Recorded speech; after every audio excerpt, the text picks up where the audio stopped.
Rummy sir সেলাই করতে গিয়ে আমার প্রায় 30 মিনিটের উপরে, মানে ফুল কমপ্লিট করতে আমার 30 মিনিটের উপরে সময় লেগেছে। প্রায় 100টার উপরে ওটা সেলাই লেগেছে।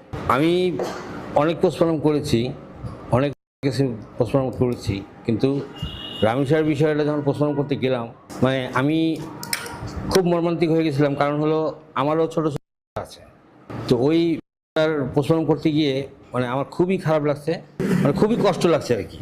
তো যাই হোক, কষ্ট মষ্ট করে পোস্টমর্টম করেছি। পরে সেলাই করার সময় মানে ওর তো গলাটা পুরোটাই আলাদা হয়ে গেছিলো, সমস্ত গলাটা আলাদা হয়ে গেছিলো। পরে ওটা সেলাই করছি, প্রায় 100টার উপরে ওটা সেলাই লেগে। 100টার উপরে, কারণ ওই ভিতরে যে হাড় আছে ওই হাড়ের সাথে হাড় বেঁধে তারপরে আমার গলাটা পুরোটা রাউন্ড সেলাই করতে হয়েছে, যার জন্য আমার 100টার উপরে সেলাই লেগেছে। তো সেলাই করার সময় আমার খুব খারাপ লাগছে, খুব কষ্ট লাগছে। একটা বডি পোস্টমর্টম করতে আমার